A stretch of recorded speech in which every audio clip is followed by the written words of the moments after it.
Bismillahirrahmanirrahim. Assalamualaikum warahmatullahi wabarakatuh. Selamat malam semuanya. Selamat Waalaikumsalam, malam. selamat malam Pak Agus. Oh, Malam, Selamat Mbak. malam, Pak. oke, malam. Oke, ini sepertinya Kak Desti nggak ada di sini karena sedang ada acara. Oke, teman-teman, terima kasih atas kehadirannya pada malam kali ini. Kita akan melanjutkan materi apa kegiatan perkuliahan kita hari ini. Ini temu kedua ya. Sebenarnya hari ini ada acara di kampus, tapi karena saya lihat di kalender itu banyak Jumat tanggal merah, kalau saya kelas ini saya tunda nanti akan jadi susah ngejarnya. Jadi saya lebih milih ngikutin di kelas ini. Ya. Oke, mohon maaf yang biasanya lebih senang libur daripada masuk kelas, jadi hari ini terpaksa harus masuk kelas ya. Kita olahraga. Udaranya panas nggak sih hari ini? Sumuk nggak? Panas, Pak. Oh, Panas, Pak. Pak. iya. Pak. Pak, biasanya hujan. Hujan, ya. Kayaknya ini saya takut salah kostum atau gimana kok perasaan sumuk. Sumuk ya kok bisa Indonesia nih ya? Gerah, ya. Gerah. Merasa gerah saya di sini. Oke, share screen, share screen, share screen, share screen, share screen, share screen, tep, tep. Share. Oke, kita play. Oke, share. Present. Nah, hari ini kita akan melanjutkan pertemuan kita. Kemarin itu kita sudah bentuk kelompok ya. Nah, kelompoknya ada 10 kelompok dan kebetulan belum saya rekap kelompoknya. Jadi nanti teman-teman ngerjakan tugas, saya ngerekap dulu. Setelah itu eh, presentasi kok nggak anu nih Ki? Menu gitu. Akhirnya muncul juga head floating. Oke, sudah. Temu 2, innovation and value creation. Jadi Kemendikbud itu sering sekali mengadakan semacam lomba, ya, kegiatan perlombaan yang ditujukan kepada mahasiswa. Ya. Nggak banyak teman-teman yang mahasiswa itu yang mengetahui hal tersebut karena Kemendikbud itu menyampaikannya lewat website itu dan periodenya sangat singkat. Nggak hanya teman-teman mahasiswa, kadang-kadang dosennya pun juga miss apa ya? Kelewatan dengan info-info tersebut. Eh, Bersyukurnya di kampus kita itu ada lembaga yang namanya inkubasi bisnis. Jadi yang ada di lembaga inkubasi bisnis itu biasanya mengakomodir teman-teman yang ingin menjadi apa ya berwirausaha ya, namanya inkubasi bisnis. Dan salah satunya adalah untuk memunculkan menampilkan pengen menguatkan kemauan di bidang bisnis, salah satunya adalah dengan cara mengikuti lomba-lomba. Ya. Tuh, kok nggak bergerak? Tiu. Nah, wis. Nah, ini adalah salah satu apa namanya kegiatan program kewirausahaan mahasiswa ya, yang dinamakan PKM ya. Oke, dananya sih sebenarnya bervariasi ya, nggak serta-merta 50 juta. Kadang-kadang kalau cuman program sebentar itu hanya 25, 30, kadang juga 15, tapi ini mentoknya yang pernah, saya nggak tahu persis berapa banyak ya jumlahnya ya. Cuman setahu saya itu ada yang dapat 35 atau 40 gitu juga ada. Nah, biar lebih enak, ini saya bulatkan aja 50 juta. Nah, ya, 50 juta. Dengan biasanya pelaksanaan itu periode pelaksanaan itu ada sekitar 6 bulan. Biasanya nanti apa namanya kan setahun ada 12 bulan. Apa trimester pertama itu nanti biasanya ada apa namanya semacam pengumuman, pengumpulan berkas. Itu pun biasanya baru di apa diumumkan pada bulan sekitar ini, bulan April, bulan Mei, mendadak sekali. Bahkan nanti pelaporannya sebelum ganti tahun itu sudah harus selesai pelaporannya. Jadi emang programnya itu mepet banget. Kita ambil tengahnya lah durasi pelaksanaan 6 bulan. Ini program yang ditawarkan pemerintah untuk mahasiswa ya. Jadi nanti teman-teman itu bisa mengajukan kegiatannya yang mau dilakukan apa, nah, baru diajukan, nanti kalau mendapatkan hibah, itu akan bisa didanai ya. Oke, kok nggak berubah? Ini adalah apa namanya bidang yang ditawarkan ketika melakukan apa namanya program itu. Ini program tahun berapa ini? 2023 kalau nggak salah, 2023 atau 2024 saya lupa. Ya. Nah, ini ada di bidang mamin, makanan dan minuman, terus budidaya, eh, terus ada Incraft, industri seni kreatif, terus ada pariwisata perdagangan, manufaktur dan teknologi terapan, serta bisnis digital. Kemarin itu kalau nggak salah, yang dari manajemen itu dapat pendanaan di bidang budidaya. Jadi satu kelompok itu melakukan budidaya tanaman apa jagung nggak salah ya di suatu wilayah itu. Eh, Loh Pak, itu kan pertanian gitu. Kenapa kok budidaya masuk manajemen? Jadi kemarin itu tahapannya adalah budidaya itu nanti yang mengelola petaninya.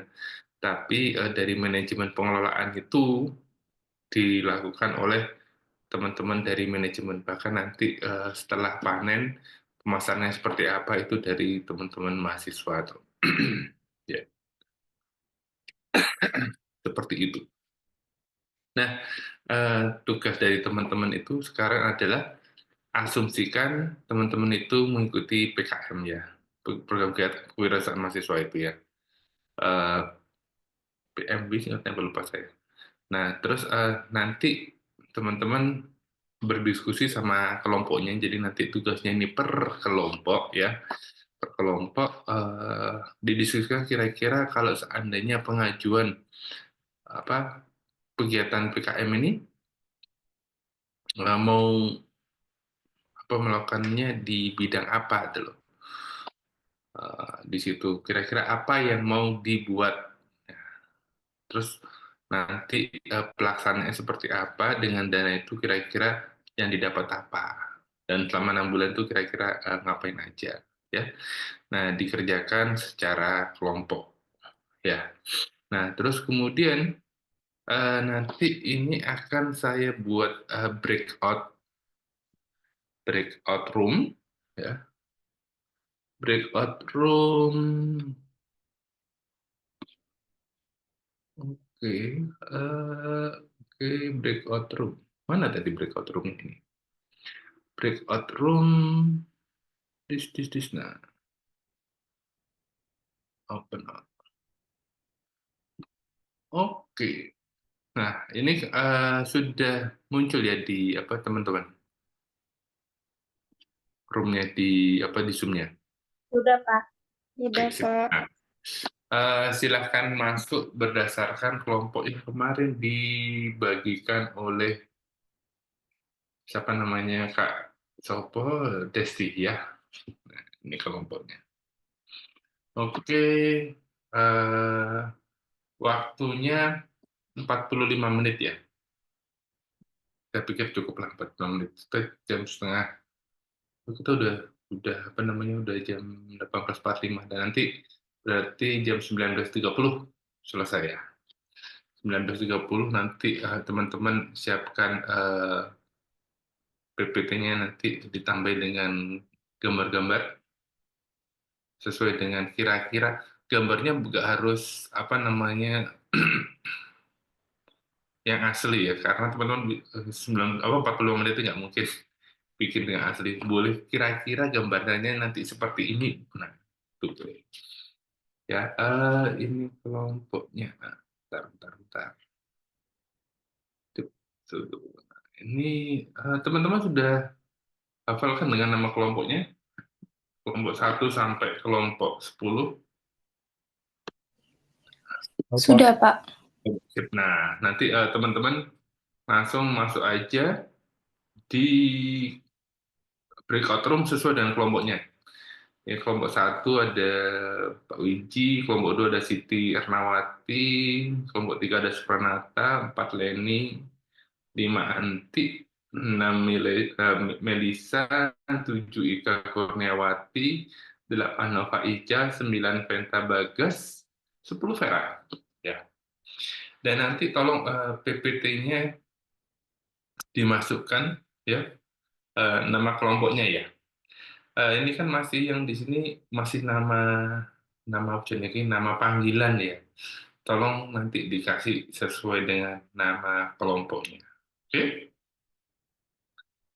Oke, sip. Nah, silahkan teman-teman berdiskusi di grupnya masing-masing.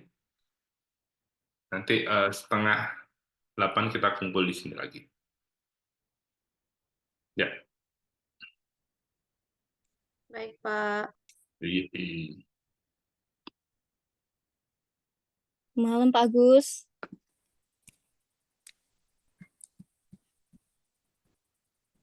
Kelompok Iya, malam.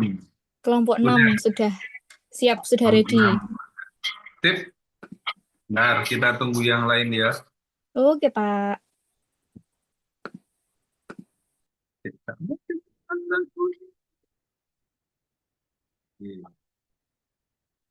Sudah, sip. Kelompok 6. Oke, kelompok 6 siapa itu? Ini Bel. ada Kak Grisela, ada Pak Rifan, ada Pak Timbul, sama satunya Kak Nadia. Sip.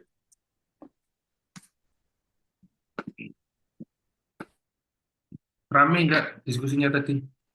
Wah, lumayan, Pak. Bingung menentukan temanya, Pak. Luas soalnya.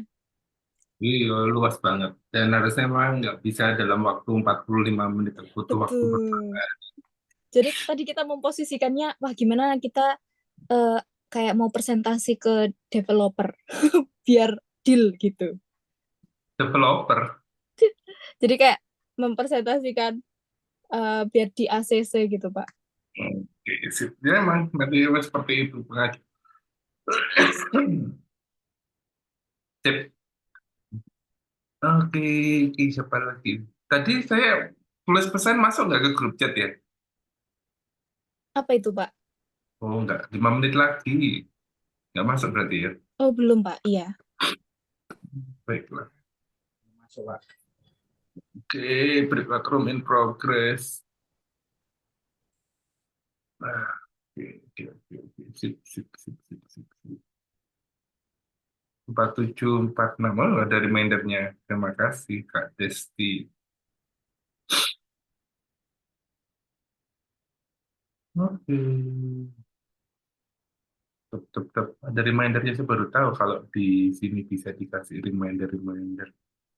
Oke, belum enam. Sip.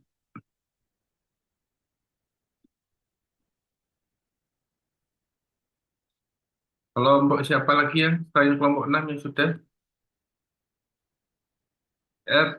Mel, tolong ditulis kelompok 6 selesai.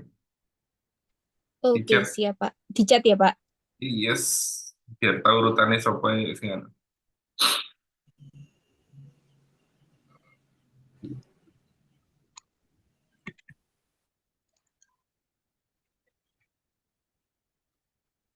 Oh, kelompok 6 dan oke.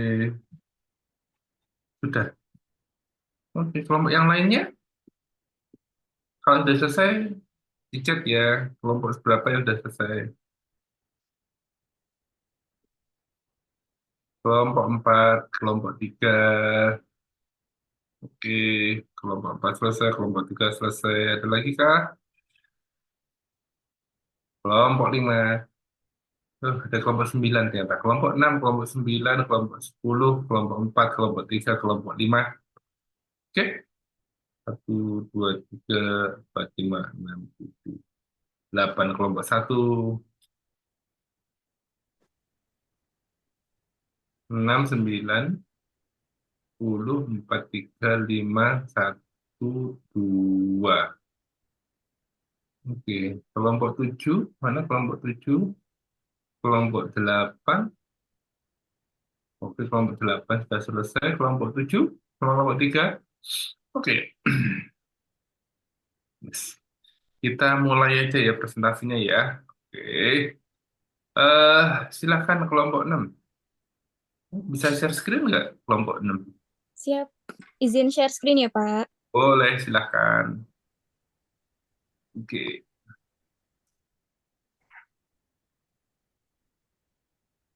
Oke, sudah kelihatan, Pak Agus? Oke, sudah silakan. Siap, terima kasih. Selamat malam Pak Agus, teman-teman. Saya Melisa dari kelompok 6, nanti akan didampingi sama Pak Rifan. Jadi, kelompok 6 memilih Ecobrick Furniture jadi kewirausahaan yang berbasis kreativitas tapi ada seninya. Jadi kita itu selalu memberikan solusi kreatif limbah plastik menjadi furniture ramah lingkungan. Nah, latar belakangnya itu karena masalah sampah plastik di Indonesia itu kan semakin mengkhawatirkan ya teman-teman ya, semakin banyak, semakin menumpuk gitu.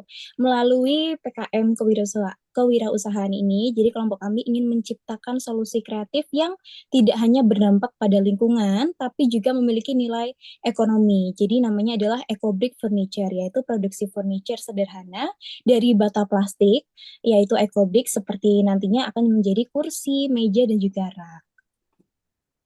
Monggo silakan Pak Rifan.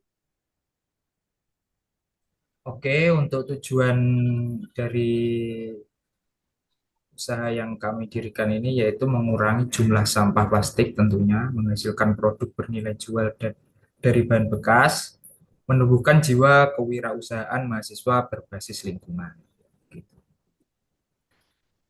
Dari produk yang dihasilkan dari usaha kami yaitu kursi dari Ecobrick, meja kecil dari Ecobrick, pot tanaman dari Ecobrick, serta rak buku mini. Nah, keunikan usaha yang kami ciptakan ini yaitu ramah lingkungan tentunya, berbasis daur ulang. Terus edukatif, dapat menjadi sarana sosialisasi pentingnya mengelola limbah. Produk memiliki nilai estetika dan fungsi.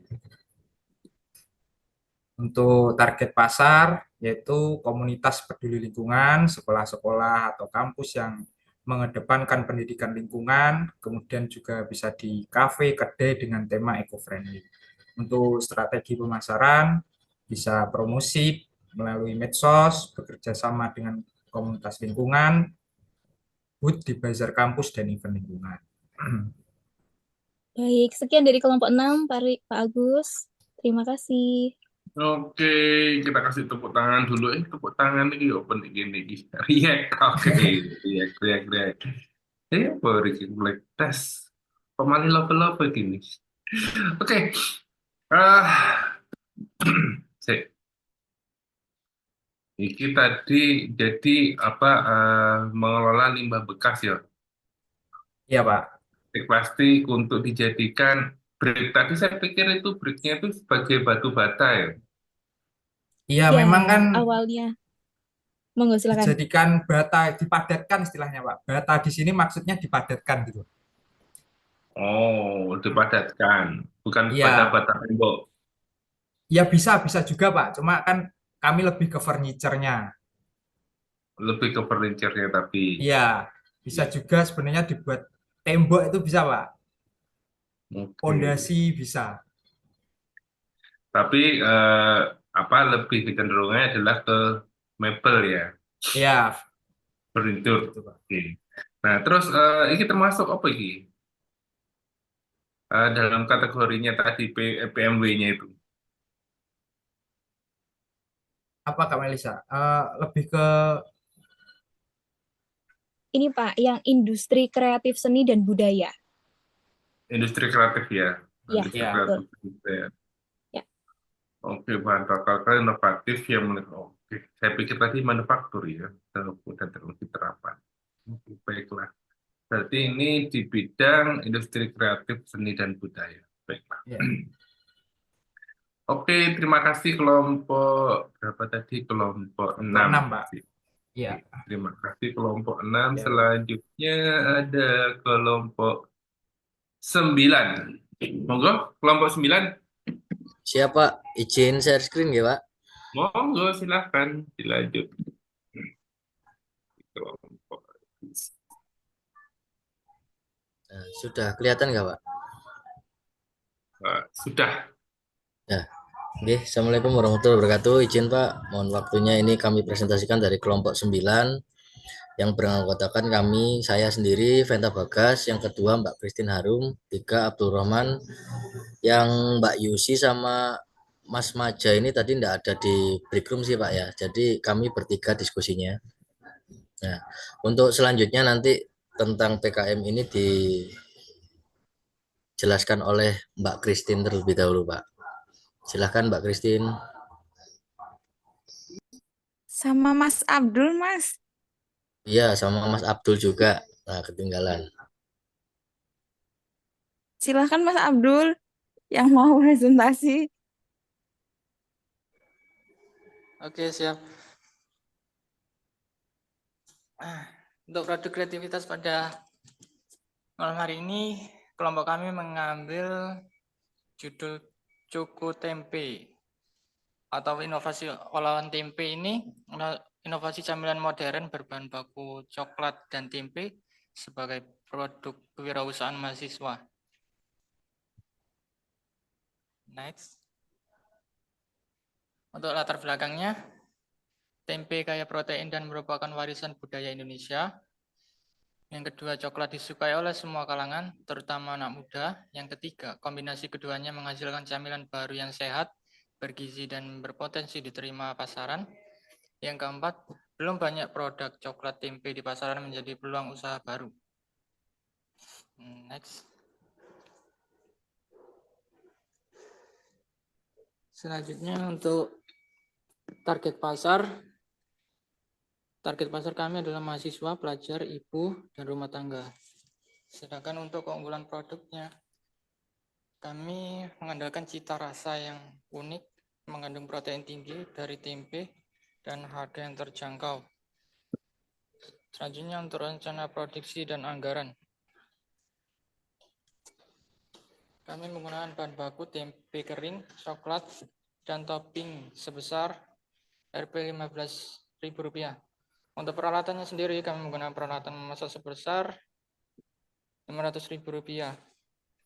Untuk promosi Rp500.000 dan strategi pemasaran yang kami gunakan visa media sosial seperti Instagram, TikTok, dan lain-lain secara gratis.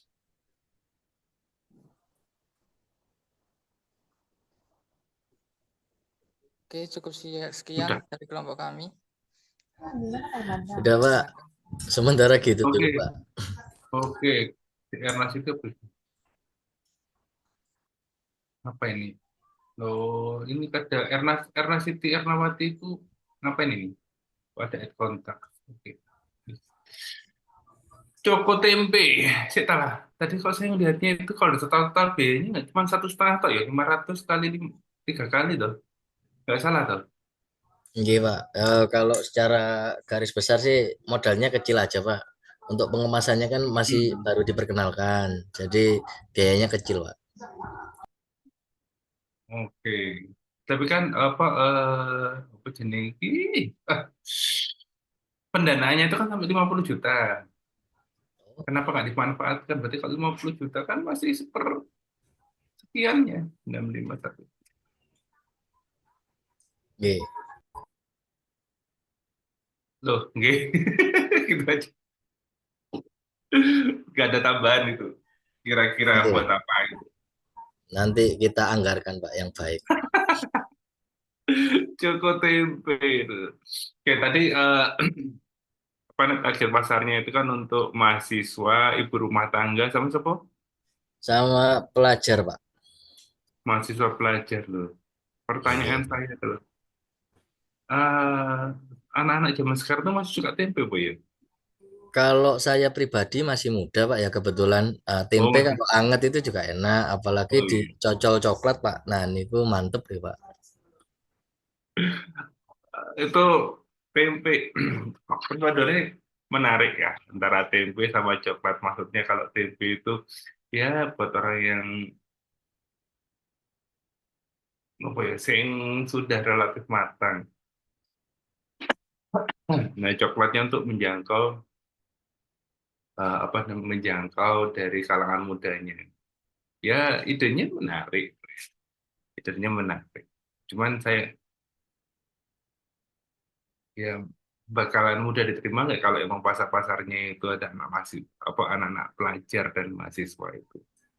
Dan Nggih, Pak. biasanya kan kalau yang beli itu kan sebenarnya justru dari ibu-ibunya kan yang dimasakin. Kalau pelajar dan mahasiswa kan mungkin masih masih apa jenenge ngikut orang tuanya ya. Ya, kalau kebanyakan yang anak muda sekarang tuh ya cukup sulit memang, Pak, ya. Tapi kalau Hmm, kita kembalikan anak muda ini pada kearifan lokal yang sedikit ada topping-toppingnya mungkin bisalah, Pak, sedikit-sedikit, Pak. baik. Ya bolehlah berargumentasi. Seperti ya mau biar caranya dan tetap diterima dan laku ya. Nggih, Pak. Oke, ya, oke, sip. Nggih, Setelah- Oke, berarti kita masuk apa? Industri kreatif juga. industri kreatif Eh, kewirausaha. kreatif ya. Baiklah, cukup tempe. Berarti kalau seandainya dibuat snack, ya. Kalau di Malang itu ada keripik tempe, dibikin keripik tempe seperti itu. Kira-kira bisa bersaing nggak ya? Nah, itu Pak, mungkin nantinya akan meluas untuk secara jangkauan marketingnya juga tempe ini olahannya kan kalau yang udah ada banyak sekarang kan juga keripik-keripikan aja Pak ya. Maksudnya yang kering-kering. Kalau ini nanti ada modal besar ya mungkin merambahnya ke jangkauan yang lebih luasnya ya pengembangan dulu lah Pak, resep-resep itu. Bolehlah. Boleh diterima saja gitu. Oke, selanjutnya kelompok 10. Monggo, kelompok 10. Terima kasih Pak Agus, selamat malam. Selamat malam. Iya, izin share screen. Boleh, silakan. Ini siapa sing ngomong ya? Saya Pak, Santi. Oh, siapa? Oh, Santi Santi. Wuri. Oke. Iya. Oke, kelompok 10 silakan. Safira Fusion. Kami dari kelompok 10, tadi dengan Kak Vera sama saya sendiri Santi. Cuman tadi Nabila sama M Yuan dan Inanda belum bergabung Pak. Jadi ini diskusi kami berdua. Kami mau membuat Safera Fashion. Ini termasuk industri kreatif seni dan budaya. Nama PKM-nya Inovasi Produk Fashion berbasis kain lokal dengan pemasaran digital terintegrasi, durasi 6 bulan, anggaran 50 juta. Untuk latar belakangnya, kita karena tren fashion di Indonesia yang berkembang semakin pesat. Brand Savera sendiri merupakan brand lokal yang memproduksi barang lokal pakaian casual dengan desain modern. Kita ada produknya kaos, dress, blus, blazer, dan celana. Target pasarnya kita ke pasar online fashion wanita. Kemudian untuk strateginya, bulan pertama kita riset dan perancangan dulu. Estimasi biayanya 5 juta. Risetnya itu terdiri dari riset pasar dan tren, analisis tren fashion terkini, identifikasi target pasar dan referensi kompetitor, analisis kompetitor yang di mana biayanya 1 juta. Terus yang kedua, pengembangan konsep produk, brainstorming ide produk inovatif. Ini seperti pemilihan jenis kain lokal dan desain, pembuatan mood board dan sketsa awal, estimasi biayanya 500.000 yang terdiri dari alat tulis, referensi visual. Kemudian perancangan bisnis, yaitu penyusunan rencana bisnis sederhana, model bisnis, strategi pemasaran, dan operasional. Ini menentukan unique selling proportion dengan estimasi biaya 500.000. Perangkat lunak sederhana, konsultasi awal jika diperlukan. Terus kemudian pembentukan tim dan pembagian tim. Ini finalisasi anggota tim dan pembagian tugas dan tanggung jawab yang jelas. Kemudian bulan 2 dan 3, perencanaan kita mengembangkan produk dan perancangan awal, estimasi biayanya 15 juta. Ini kita yang pertama pengadaan bahan baku, seperti pembelian kain lokal, benang, dan material pendukung lainnya, estimasi biaya 7 juta. Kemudian pembuatan rancangan, prototipe, proses pembuatan sampel produk pertama.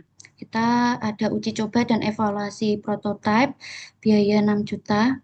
Ini meliputi ongkos jahit, alat produksi sederhana.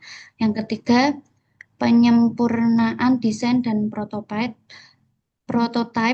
Berdasarkan hasil evaluasi dilakukan perbaikan desain dan pembuatan prototipe kedua jika diperlukan, estimasi biaya 2 juta. Selanjutnya akan diteruskan oleh Kak Vera. Kak Vera, silahkan.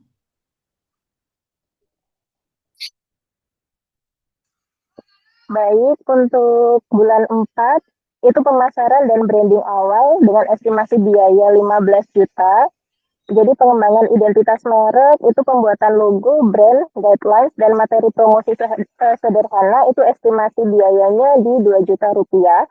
Kemudian ada pembuatan konten pemasaran, sesi foto produk, jadi pembuatan video singkat promosi, kemudian penulisan copywriting untuk media sosial dan materi promosi dengan estimasi biaya 5 juta. Itu untuk sewa fotografer, videografer, freelance, maupun editing. Kemudian juga untuk pembukaan akun media sosial dan pemasaran online awal, jadi untuk pembuatan akun di platform media sosial yang relevan. Pelaksanaan kampanye pemasaran digital sederhana, misalnya ads berbayar dengan anggaran terbatas dengan biaya estimasi di 6 juta. Selanjutnya Kak Santi. Untuk bulan 5, penjualan dan umpan balik dengan estimasi biaya total 10 juta. Di pembukaan pop-up store atau partisipasi dalam event kecil dengan penyewaan tempat untuk pop-up store atau biaya partisipasi event. Itu penataan booth dan biayanya sekitar 7 juta. Kemudian untuk penjualan online, pengembangan platform penjualan sederhana misalnya toko di media sosial atau marketplace dengan proses pemesanan dan pengiriman, estimasi biaya di 2 juta rupiah. Kemudian pengumpulan umpan balik pelanggan, survei atau interaksi langsung dengan pelanggan untuk mendapatkan masukan di estimasi biaya di 1 juta.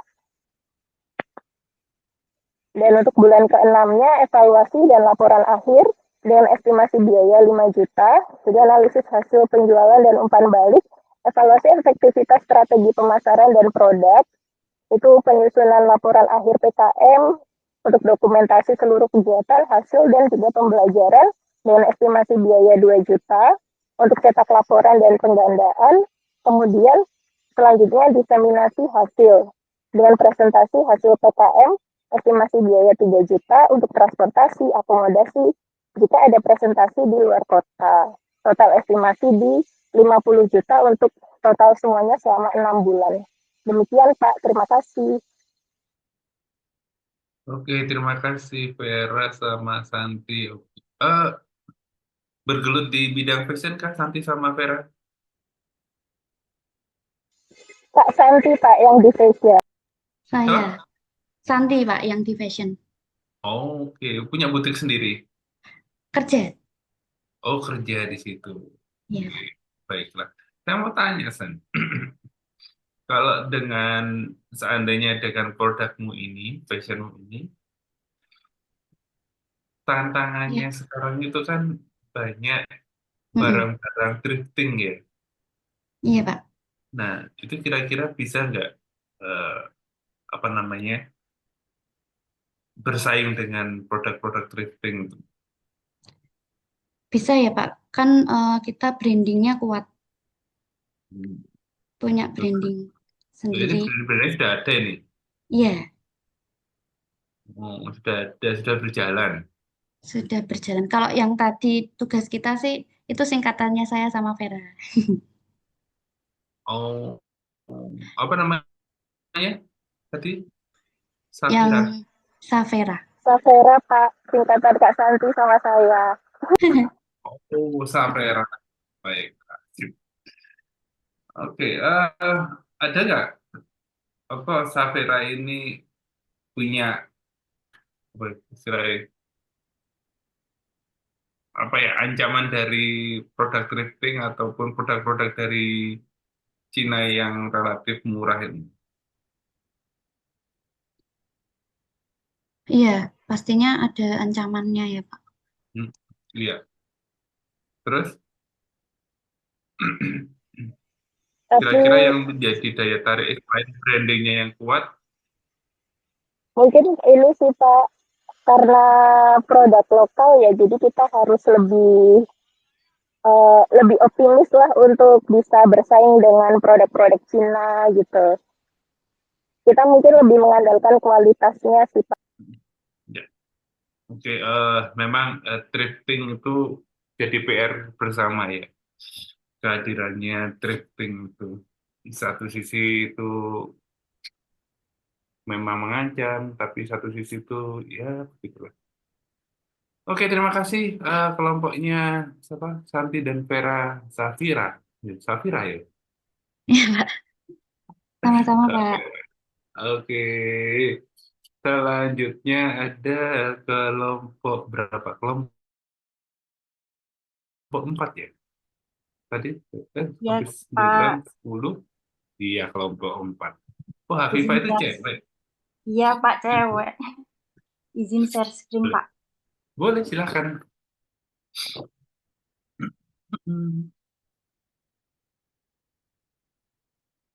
Hafifah. Oh, Nadirotul. Nadirot. Silakan. Kelompok 4 terus. Donat kentang glasi. Oke. Selamat malam, Pak. Izin mempresentasikan dari usaha kelompok 4 ya, Pak. Kami dari kelompok 4 ada Leni, saya sendiri Silviana Lestari, Mbak Afifah Nadirotul, dan Mbak Atisha Naura.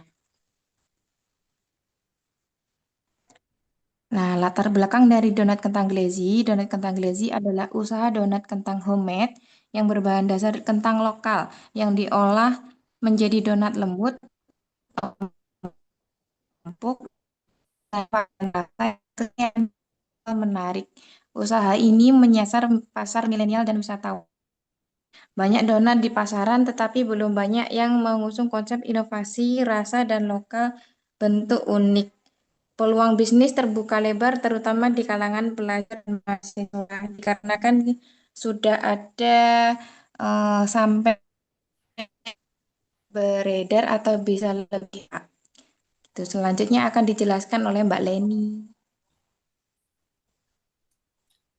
Donat kentang glasi ini adalah usaha rumahan yang fokus bikin donat dari kentang lokal. Kita mengusung konsep nikmatnya lembut di setiap gigitan. Jadi donatnya empuk, lembut, dan punya rasa khas. Target pasar kita itu anak muda, keluarga, sampai karyawan kantoran. Donat kita dibuat fresh setiap hari tanpa pengawet, jadi kualitas dan kesegarannya tetap terjaga. Next, Mbak Sil.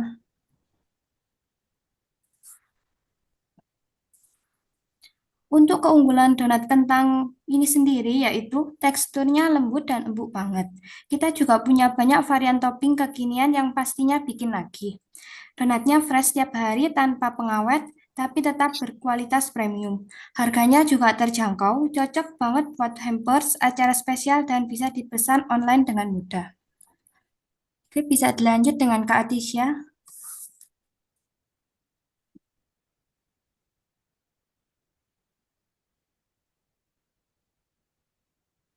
Bisa diganti dengan Mbak Afifah, tadi izin masih perjalanan pulang.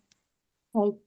Untuk strategi pemasaran, pemasarannya bisa di online, digital marketing, pemasarannya offline dengan menggunakan promo dan loyalty program dan testimoni dan ulasan. Selanjutnya ada inovasi, berinovasi dari topping donat yang lokalan atau sederhana menjadi premium menggunakan glazy varian rasa dan topping yang bervariatif sehingga terlihat menjadi lebih menarik. Demikian presentasi dari kelompok 4. Kami ucapkan terima kasih. Oke, terima kasih, Hafifah. Pak, glazy itu apa sih? Glazy. Itu Pak, kayak selai tapi yang shining, gimana ya? Krim. Berkilau. Iya.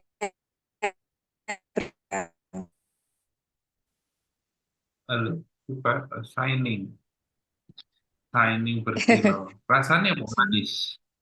Rasanya manis, Pak. Hmm, hmm, hmm, hmm, hmm, hmm. Dan, halo, Hafifah? Ya, Oke. Eh, Sekarang tadi kan bilang rasa khas, ya. Halo? rasanya itu dari kentang, Pak. Dari kentang yang dicampur sama glazy. Itu rasa khasnya di situ. Ya, rasa khasnya yang utamanya itu ada yang di kentangnya. Karena pembuatannya kan homemade, Pak. Jadi ada pemasakan yang khusus. Adonannya itu dikhususkan. Yang apa, kan tadi disebutkan mengenai rasa khasnya donatnya kan. Ya, Pak. Nah, itu dari, Dari eh, rasanya kentang. hah? Dari rasanya kentang. Rasanya kentangnya itu. Iya.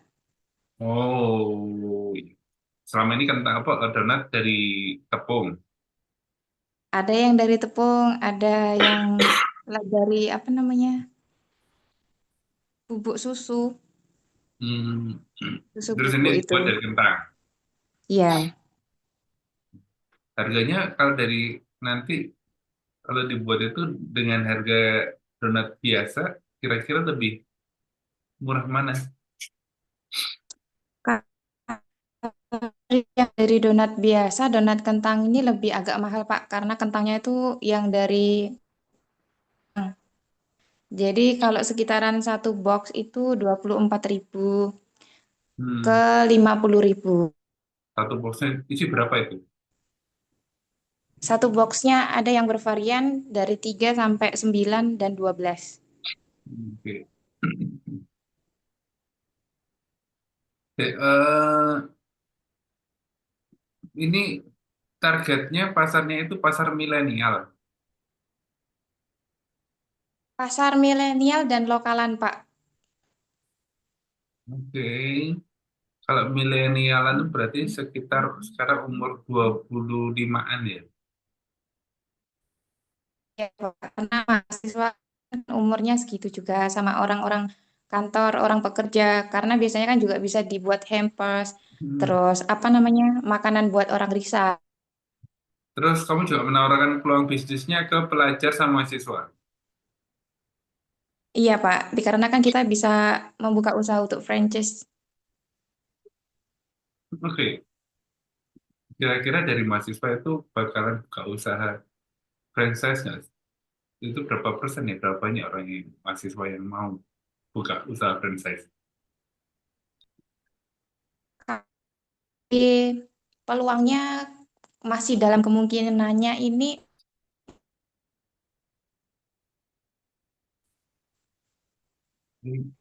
Still, ya dari 100, Pak. gimana still?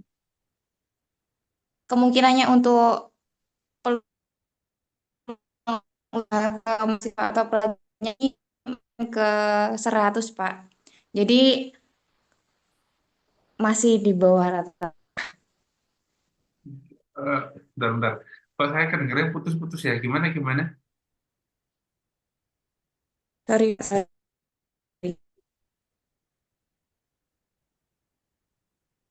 peluang usahanya itu 40%, Pak, kalau diperkirakan. Enggak, saya mau tanya, mahasiswa bakalan beli franchise nggak? Pelajar apalagi.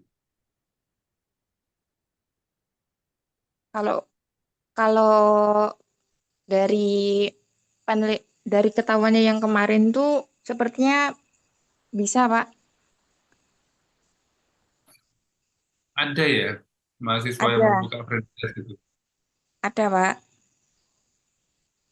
Mungkin mahasiswa yang sugih duit ya, Iya, Pak. Kan nggak karyawan. semua di rata-rata, Pak. Iya, oke, boleh lah. Nggak, karena ya mungkin kalau mahasiswanya itu kebanyakan adalah pegawai, pegawai udah bekerja, mahasiswanya untuk nambah ilmu aja, mungkin pikiran untuk apa ber membeli franchise ya. Cuman kalau biasanya sih, kalau setahu saya belajar sama mahasiswa itu malah buat kerja, apa dia apa kerja sampingan sambil kuliah sambil bekerja, atau bikin usaha sendiri itu. Kalau franchise saya masih agak ragu ya seperti itu. Kalau targetnya adalah pelajar dan mahasiswa. Kalau kelompok milenial jadi apa target untuk bisnis itu juga masih make sense. Sehingga mereka sudah bekerja mendapatkan penghasilan cukup, pengen punya usaha tambahan mungkin. Tapi anyway, cukup bagus juga ini apa namanya idenya. Ya, walaupun nggak tahu nanti rasanya kayak apa ya, kentang terus dikasih gelasi apa, manis ya kan gelasi itu. Iya, Pak, manis. Jadi nanti kalau saya kapan-kapan Karena ke dasarnya kampus udah saya manis toh. bawakan, Pak. Iya. Hmm. Gimana tadi? Nanti kalau insya Allah kalau datang ke Malang saya bawakan ke Pak Agus. Cara Biar bercanda Bapak sih. merasakan gitu. Iya. Oke. Oke, terima kasih. Boleh ditutup share screen-nya. Oke, terima kasih kelompok 4. Sekarang kita pindah ke kelompok 5.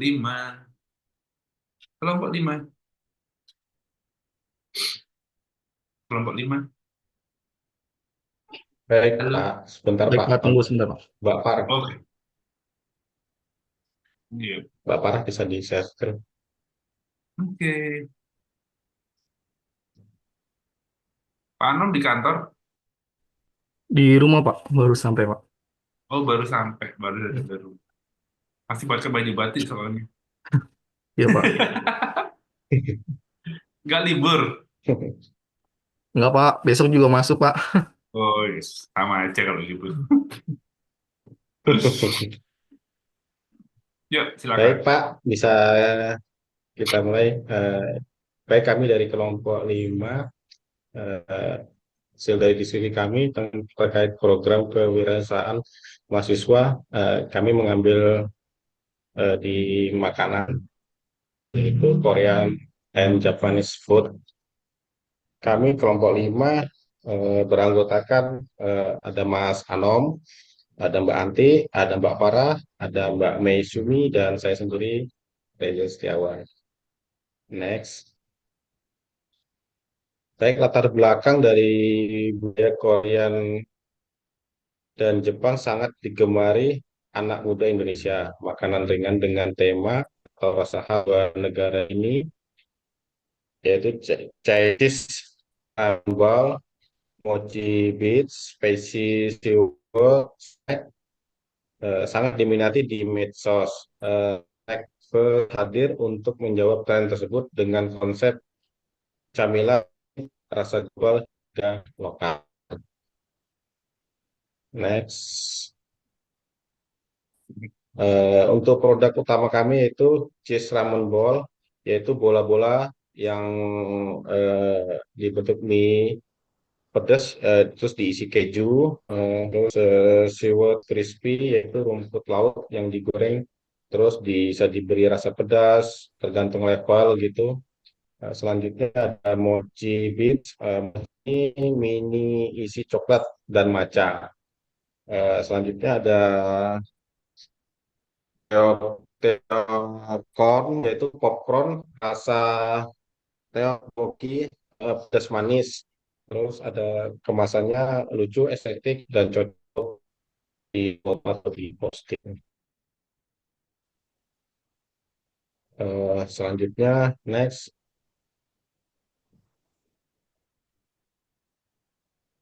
Inovasi. Nah, inovasi ini menu bisa berganti setiap bulan mengikuti tren TikTok atau eh, selanjutnya ada QR code di kemasan untuk voting rasa baru. Selanjutnya ada sistem pre-order plus penjualan via Shopee atau Instagram. Next. Ada target pasar.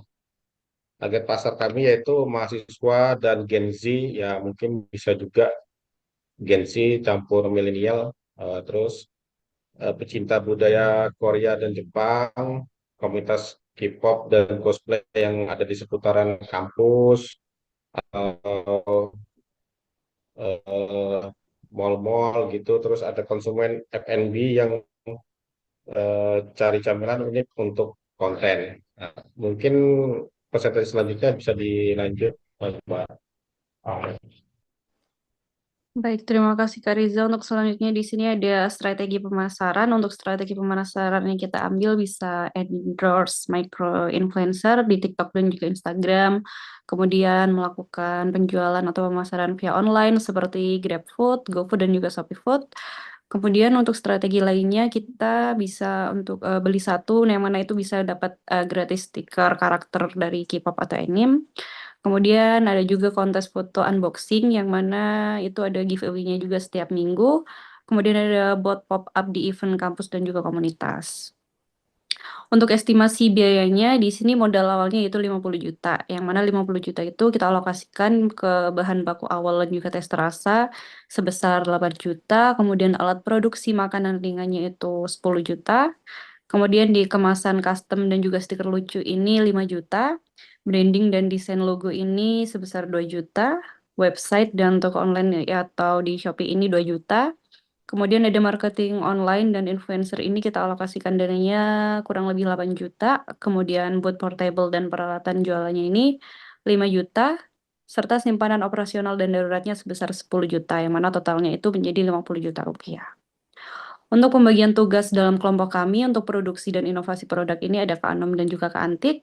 Untuk pemasaran dan media sosial untuk anggota kami dari kami dan juga Kak Reza. Dan untuk keuangan dan penjualan online saya sendiri.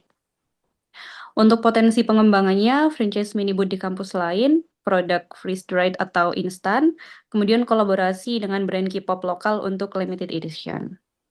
Sekian dari kelompok 5, Pak. Terima kasih. Oke, terima kasih. Saya nggak nyangka loh, yang presentasi itu kayaknya udah, maaf ya, sudah bukan generasi apa K-popers, tapi produknya malah produk K-popers. Ya kan bapak-bapak, terus malah produk Milenial, Pak. Hah? Milenial sih. Walaupun tampaknya looks-nya itu tampak bapak-bapak, tapi jiwanya masih jiwa milenial ya. Jiwa-jiwa K-popers. Saya Mengikuti zaman, Pak. Apa? Tetap ini update perkembangan zaman. Jadi meskipun Oh, iya. usianya Oke. Dek, saya suka ya. Namanya Snack First ya. Iya betul Pak, snack first. Kayak apa gitu loh. Jadi menarik gitu loh.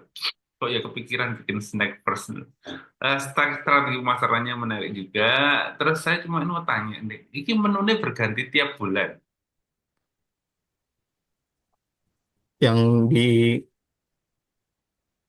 coba balik ke Mbak Farah ke ini slide yang Di nah ini. inovasi, Mbak Farah. Ya. Ini sih maksudnya itu bisa berganti setiap bulan tergantung ini jika ada yang viral-viral di TikTok FYP. Kan sekarang banyak tuh di Instagram atau TikTok yang Jepang-Jepangan gitu, yang komunitas-komunitas Jepang-Jepangan gitu. Kita bisa menyesuaikan juga di situ, Pak. Tapi menunya berganti berarti menu yang bulan lalu bisa ada kemungkinan tidak ada di bulan depannya. mungkin tidak semua menu Iya. sih, Pak. Jadi kayak ada best sellernya gitu mungkin, Pak. Terus yang best seller diganti gitu. Tergantung ngikutin yang lagi tren itu tadi untuk best sellernya. Di tiap bulannya itu mungkin best sellernya akan ganti-ganti gitu. Oh iya, oke. Jadi diganti. Tapi best temanya sellernya. tetap Pak. Temanya tetap Korean dan Japanese, Pak. Iya, tetap Korea dan Japanese ya.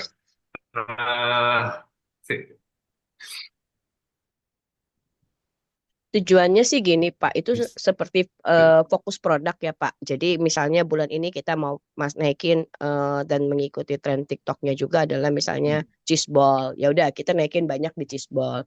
Bulan depannya kita naikinnya yang lain gitu Pak. Seperti fokus produk di bulan ini. Jadi menunya berganti Fokus setiap produk. bulan. Yes Pak. Tapi bukan diganti-ganti kan? Secara total produknya tetap ada, tapi fokus produknya menunya kita ganti tiap bulan. Produknya beda-beda. Yes. Sesuai dengan apa yang menjadi tren di bulan Saat itu. itu, ya betul Pak. Oke, terima kasih, menarik. Terima kasih Pak, izin saya stop share screen-nya. Oke, selanjutnya kelompok 1. Oke, selamat malam Pak Agus. Selamat malam. Ada suara cuma nggak ada penampilan di Indiki. Ingin share screen Pak Agus ya. Boleh. Pak Dani. Iya Pak. Oke.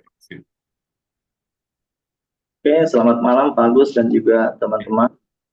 Sekali lagi terima kasih untuk kesempatannya. Izinkan kami dari kelompok 1 untuk mempresentasikan hasil kelompok kita. Kelompok kita itu anggotanya itu Pak Kiki Suwandi, saya sendiri, Dani, kemudian Pak Iqbar, dan Mbak Wiji. Dari hasil diskus kita di breakout room tadi, kita sepakat untuk membuat PKM kita yaitu Kopi Circle. Kopi Circle ini adalah kopi zero waste dengan konsep circular economy untuk generasi milenial. Maaf ada typo sedikit. Untuk kopi zero waste ini itu konsepnya circular economy untuk generasi milenial. Konsep usaha ini, Kopi Circle adalah bisnis kopi inovatif yang mengusung konsep zero waste, menggunakan biji kopi grade premium dari petani lokal. Kemudian kemasannya itu kemasan edible atau dapat dimakan, contohnya terbuat dari wafer atau sistem deposit cup.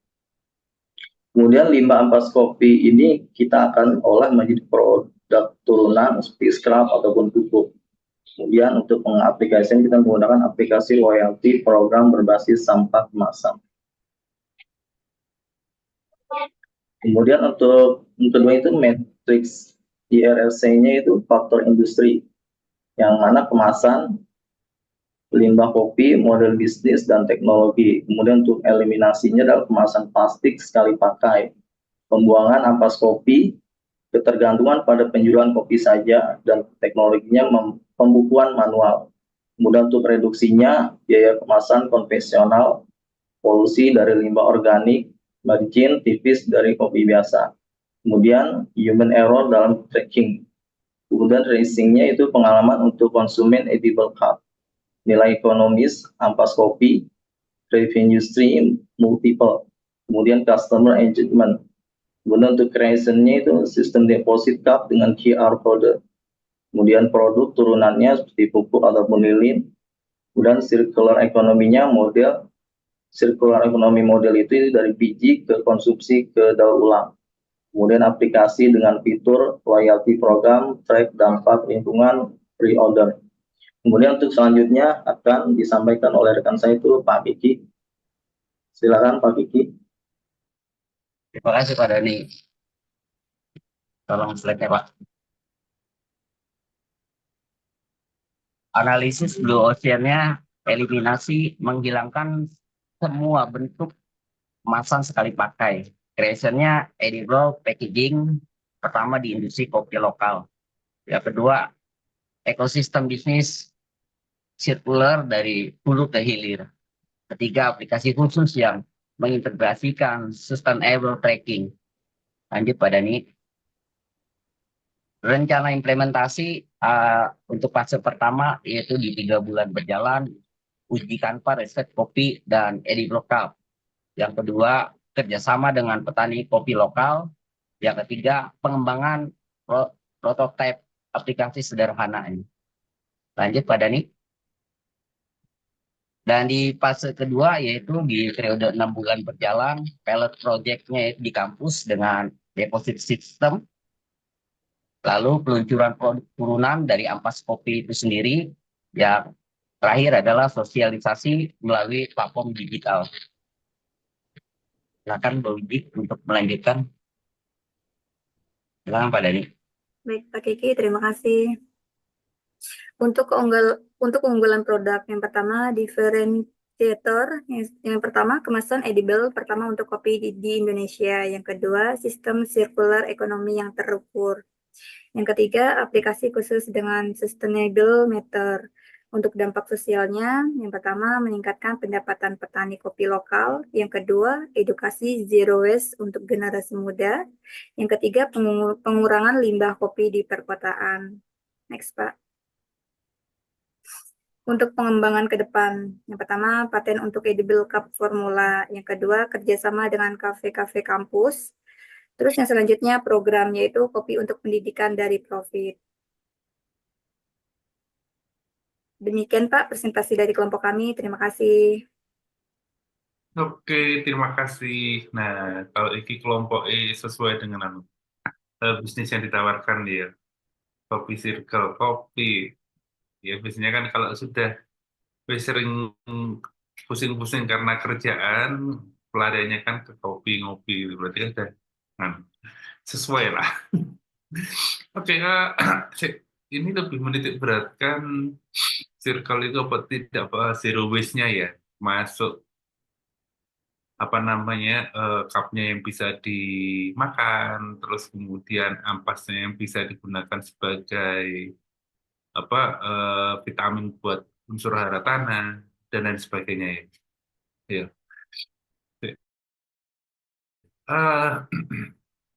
Emang dengan 50 juta itu cukup ya?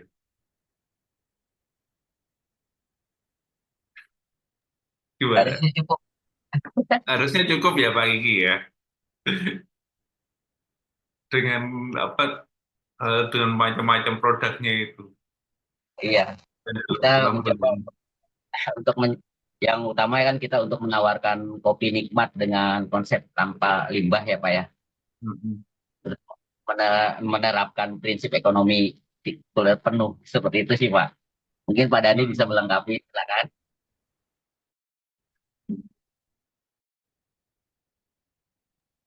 Ya Pak Agus, untuk budget 50 juta itu kita emang memulainya untuk secara sederhana mungkin, mulai dari memang cupnya ini dari wafer gitu, memang cukup ada biaya di situ ya. Tapi kan kita di sini circle dan berkelanjutan dengan dengan moto kita untuk pendidikan, dan juga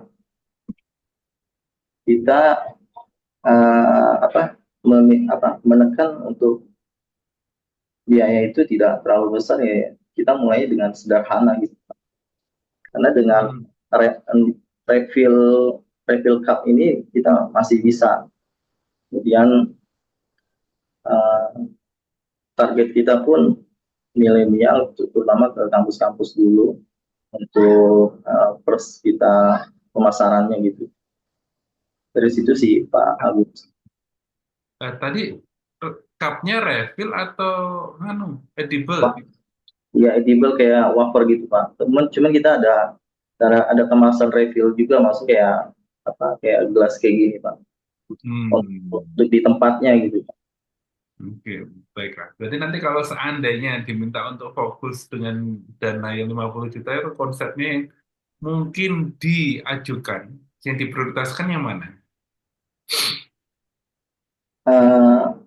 Sebenarnya kita kan konsepnya ini Pak, Kopi Circle ini target pasar kita kan di kampus-kampus dulu Pak. Jadi di kampus itu kita bisa prioritaskan untuk refill seperti cup gelas seperti ini.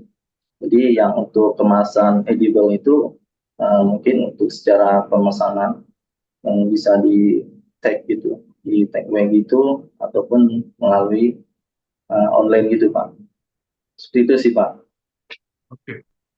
Baiklah, berarti kita masuk apa? Manufaktur atau kreatif gitu?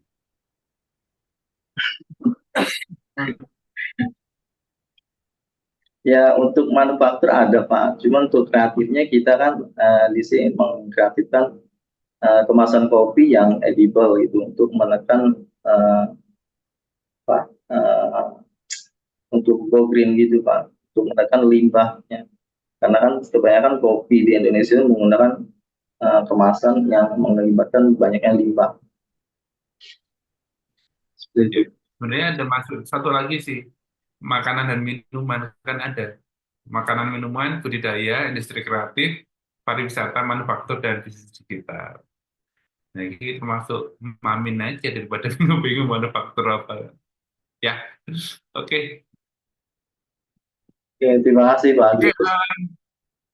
Selamat. Selanjutnya, kelompok 2, yuk silakan. Ya, baik Pak Agus. Terima kasih atas kesempatannya Pak. Izin share screen ya Pak.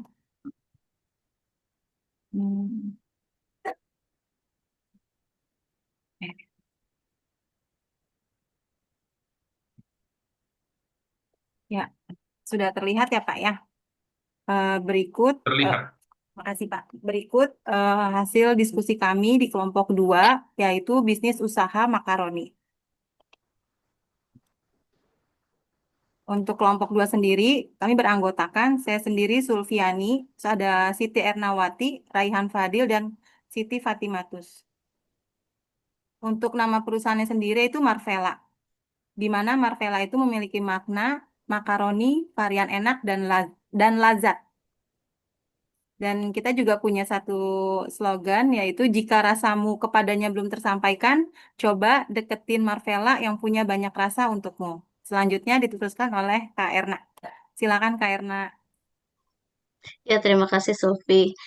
Dan untuk latar belakang sendiri, kita tahu kalau makaroni itu adalah makanan ringan atau camilan yang telah menjadi bagian tak terpisahkan dari beberapa gaya hidup masyarakat modern. Di tengah kesibukan yang harian, masyarakat cenderung mencari camilan yang praktis dan enak yang terjangkau. Dan salah satunya adalah makanan ringan makaroni ini. Dan di Indonesia sendiri makaroni ini digoreng dengan bumbu berbagai rasa, ada daun jeruk, balado, keju, coklat, dan menjadi favorit di media sosial dan platform e-commerce. Lanjut, Kak. Oke.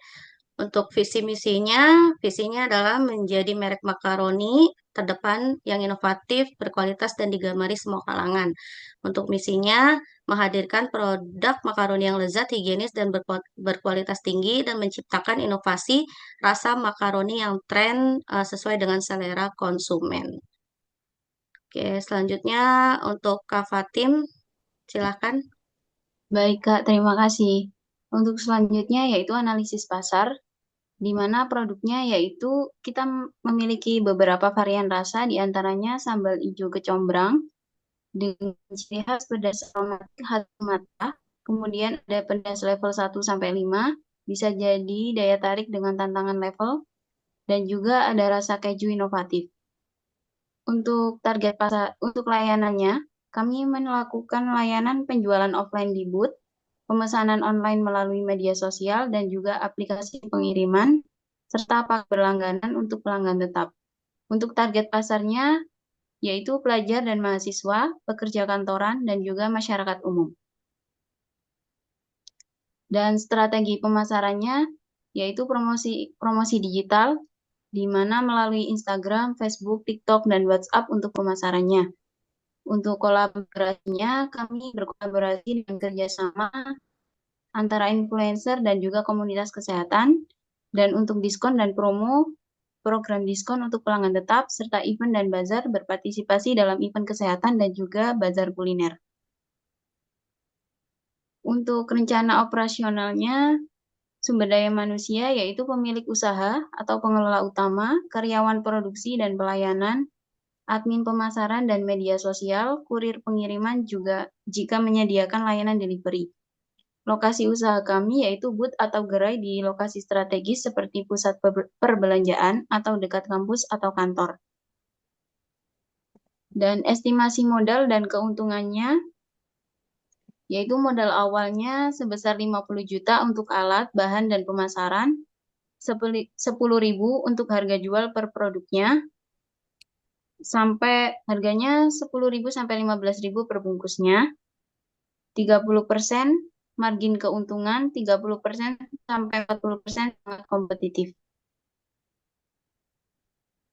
Selanjutnya akan dilanjutkan oleh Kak Raihan Fadil. Terima kasih. Terima kasih Kak Fatim. Untuk selanjutnya, kesimpulannya Marvella adalah peluang investasi yang sangat menguntungkan. Kami mencari investor untuk mendukung pengembangan bisnis Marvella lebih lanjut. Kami menawarkan bagi hasil yang menarik dan keterlibatan dalam pengambilan keputusan yang strategis. Marvella menawarkan rasa yang enak dan potensi pasar yang sangat besar. Untuk harapan pengembangan usahanya, Marvella memperluas jaringan distribusi melalui reseller dan kemitraan, menambah variasi produk sesuai tren pasar, mengoptimalkan pemasaran digital untuk menjangkau lebih banyak pelanggan. Terima kasih. Dari kelompok 2, saya kembalikan ke Kak Sulfi. Terima kasih. Oke, terima kasih. Makaroni Marvella. Rasa keju inovatif itu kayak gimana ya?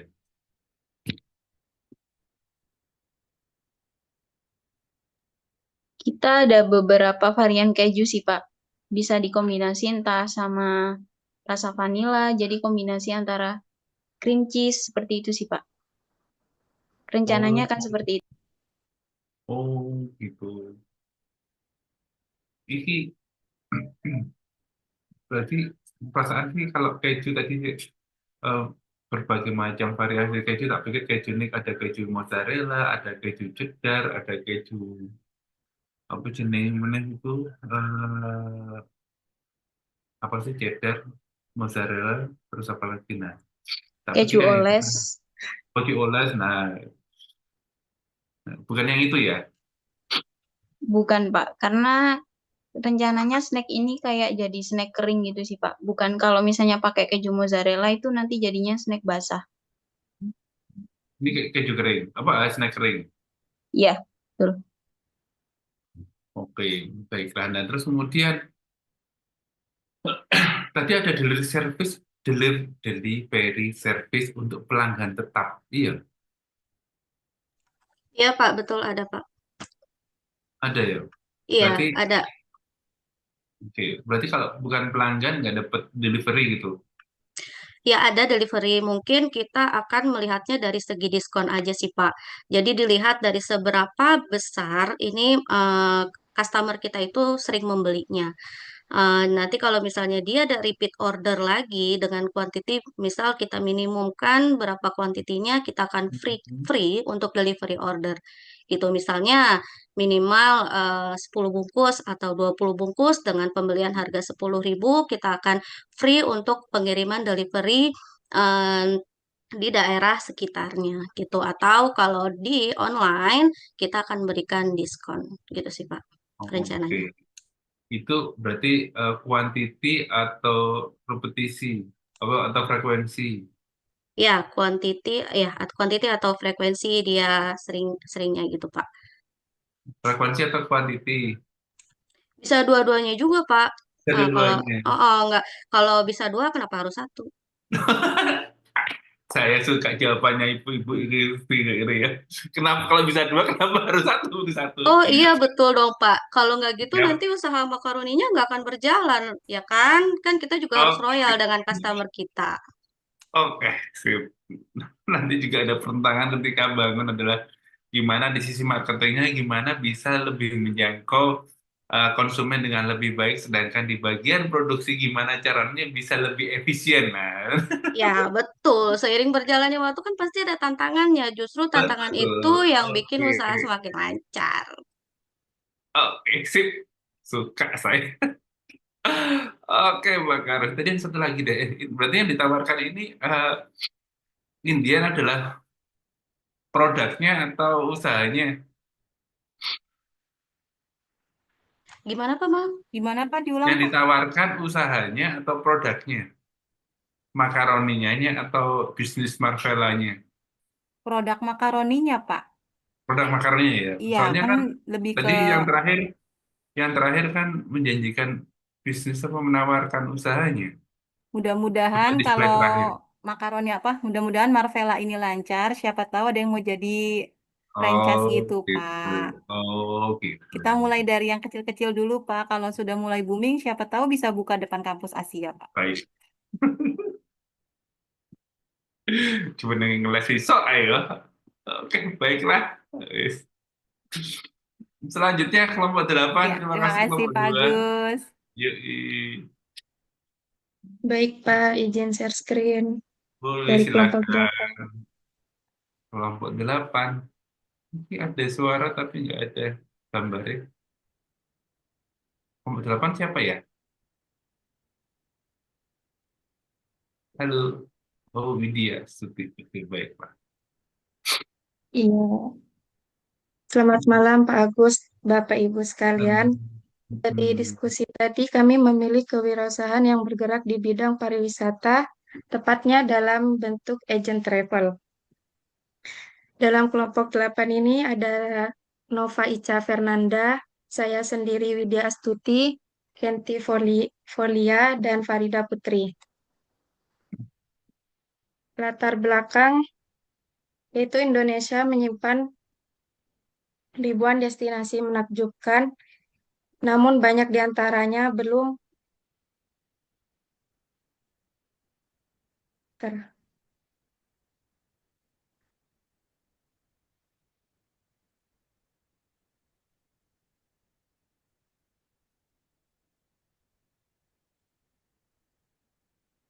Halo, apakah masih terhubung? Ya, ini masih terhubung, Widya. Latar belakang yaitu Indonesia menyimpan ribuan destinasi menakjubkan, namun banyak di antaranya belum dikenal luas karena kurangnya sentuhan kreatif dalam penyajiannya. Di era di mana wisatawan mencari pengalaman yang unik dan bermakna, dibutuhkan agen tour yang bukan hanya menawarkan perjalanan, tapi juga menyampaikan cerita. Melalui program kewirausahaan ini, kami ingin menghadirkan solusi agen wisata yang mengangkat potensi lokal, menggandeng masyarakat sekitar, dan menawarkan perjalanan yang tak hanya indah, tapi juga penuh makna.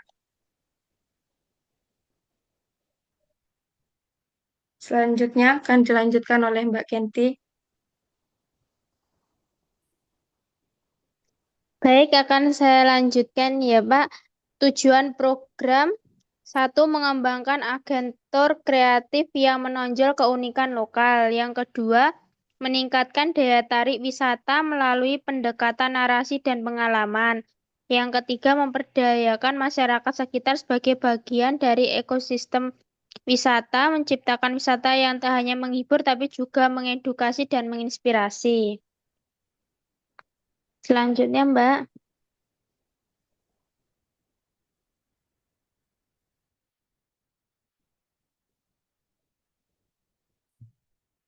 Selanjutnya, nah, oke. Selanjutnya ada inovasi yang utama paket wisata tematik berbasis cerita rakyat, sejarah lokal atau budaya yang unik. Yang kedua ada teknologi digital yaitu aplikasi atau web untuk pemesanan, review, dan preview lokasi termasuk AR atau VR. Yang ketiga kolaborasi lokal yaitu yang melibatkan UMKM, seniman, pemandu lokal, dan komunitas adat. Yang ketiga ada wisata berkelanjutan, yaitu mengedepankan prinsip ekoturisme dan zero waste. Yang kelima, konten kreatif. Setiap perjalanan dikemas menjadi konten yang menarik di media sosial.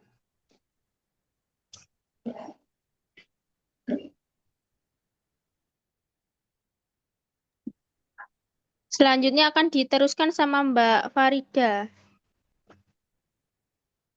Baik, terima kasih Mbak. Trip Kita Adi mendidik pasar yang beragam namun saling melengkapi dengan pendekatan yang disesuaikan berdasarkan karakter, kebutuhan, dan motivasi wisatawan. Yang pertama, wisatawan lokal sampai milenial dan Gen Z usia 18 sampai 35 tahun. Karakteristiknya adalah aktif di media sosial, menyukai pengalaman unik, tertarik dengan estetika visual dan cerita lokal. Kebutuhannya paket perjalanan yang seru, mudah dipesan, dan bisa dibagikan di media sosial. Strategisnya promosi melalui Instagram dan TikTok, konten visual dan storytelling, serta kerjasama dengan influencer. Yang kedua, sekolah atau kampus. Segmen edutur targetnya adalah siswa SMA, mahasiswa, dan institut pendidikan. Kebutuhannya adalah wisatawan edukatif yang menggabungkan pembelajaran dengan pengalaman langsung. Strategisnya adalah menyediakan paket edutur dengan narasi sejarah, budaya, dan kearifan lokal. Juga kerjasama dengan guru, dosen, dan penyusun materi. Yang ketiga, wisatawan mancanegara pecinta budaya dan alam. Asalnya adalah Asia, Eropa, Australia. Karakteristiknya adalah mencari pengalaman otentik, interaksi lokal, dan destinasi alam eksotis. Kebutuhannya tour yang tidak mainstream, pemandu lokal, dan kisah budaya yang mendalam. Strategisnya adalah promosi melalui platform internasional, konten dalam bahasa Inggris, serta paket budaya dan alam. Yang keempat, komunitas pecinta petualang. Contohnya, pendaki gunung, fotografer alam, komunitas backpacker, dan traveler independen. Kebutuhannya destinasi tersebut tentang alam dan pengalaman otentik dan komersial. Strategisnya adalah paket tematik seperti hidden game tour, eksplorasi alam, dan kolaborasi dengan komunikasi petualang. Baik, dilanjutkan Mbak Nova. Baik, terima kasih. Di sini saya akan menjelaskan untuk bagian strategi pemasaran. Untuk di strategi pemasaran sendiri, kami yang pertama ada kampanye konten dan juga influencer. Kami menggandeng travel influencer dan juga komunitas untuk tujuannya adalah mempromosikan paket secara organik, kemudian meningkatkan kredibilitas, dan juga menceritakan pengalaman otentik dari sudut pandang mereka sendiri. Itu tujuannya sendiri untuk menjangkau generasi muda, untuk lebih percaya rekomendasi dari konten kreator dibandingkan iklan biasa. Kemudian yang kedua, kita juga mengadakan event dan juga promo khusus seperti giveaway liburan gratis, kemudian diskon musiman saat weekend atau liburan sekolah, dan juga paket khusus editor untuk sekolah dan juga kampus. Kemudian yang ketiga, kita juga aktif di media sosial seperti Instagram, TikTok, dan YouTube. Itu nanti di dalamnya kita akan membuat konten-konten kreatif yang nantinya untuk menarik wisatawan. Next, Mbak Widya.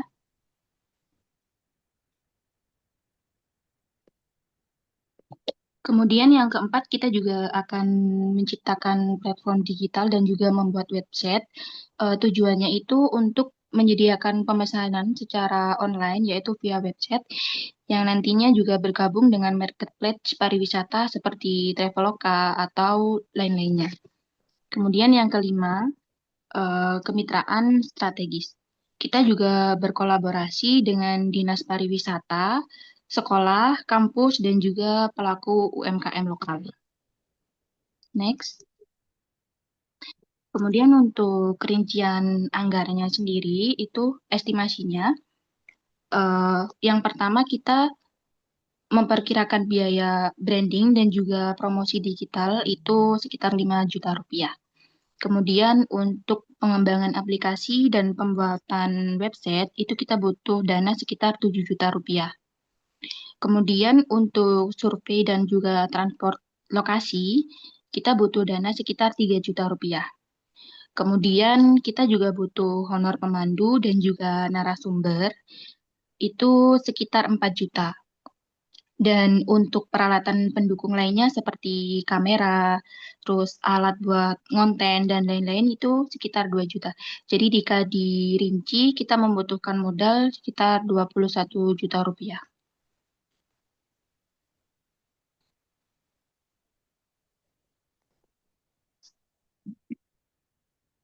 Jadi kesimpulannya dari aplikasi ini itu kita bukan hanya bergerak di agen perjalanan aja, Bapak, tapi kita juga bergerak di pariwisata yang bermakna dan juga berkelanjutan. Mungkin sekian presentasi dari kelompok kami, Pak Agus. Terima kasih. Selamat malam. Oke, saya mau tanya, ini tujuannya kotanya itu di mana aja? Untuk destinasi wisatanya kita mencakup di Pulau Jawa, Bapak, seperti eh, Gunung Bromo, terus kemudian di Jogja, terus Banyuwangi, Karimun Jawa, seperti itu. Sampai ujung kulon? Kenapa? Sampai ujung kulon, Jawa Barat? Iya, Ya. kita mencakup Pulau Jawa dulu. Nanti kalau semisal sudah berkembang, bisa di luar Jawa seperti Bali, terus di pulau lainnya. Oke, baiklah.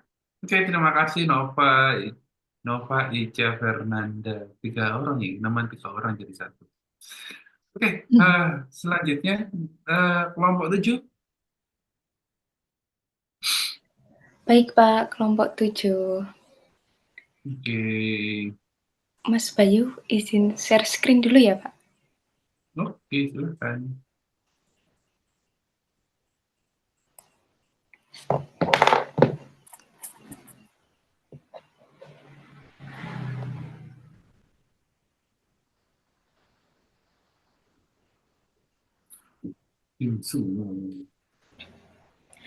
Baik, izin memulai, Bapak.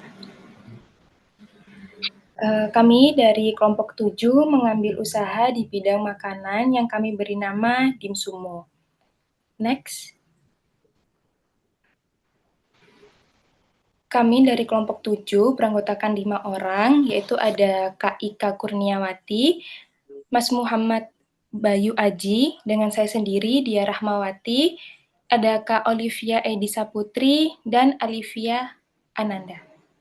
Jadi apa sih Dimsumo itu? Dimsumo itu adalah singkatan, Pak. Maksudnya untuk produk kami itu kami beri nama Dimsumo, tapi untuk ininya itu namanya dimsum mentai dan olahan dimsum gitu. Jadi Dimsumo itu adalah sebuah usaha kuliner yang berfokus pada penyediaan berbagai jenis dimsum halal dan berkualitas tinggi dengan cita rasa otentik yang disesuaikan dengan selera masyarakat Indonesia.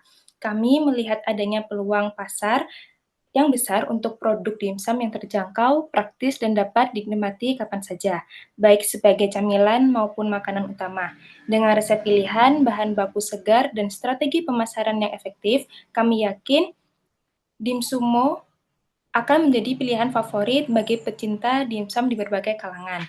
Untuk latar belakangnya sendiri, dimsum telah menjadi salah satu makanan yang semakin populer di Indonesia. Dari restoran mewah hingga pedagang kaki lima, dimsum mudah ditemukan dan digemari oleh berbagai usia, namun masih banyak potensi yang belum tergali dalam penyediaan dimsum yang konsisten dan dalam kualitas, variasi, dan inovasinya. Dimsumo hadir untuk mengisi celah ini dengan menawarkan dimsum yang tidak hanya lezat tetapi juga higienis, halal, dan inovatif, serta varian dimsum dengan isian unik atau saus spesial. Untuk presentasi selanjutnya akan disampaikan oleh rekan saya, Kak Ika. Dipersilahkan.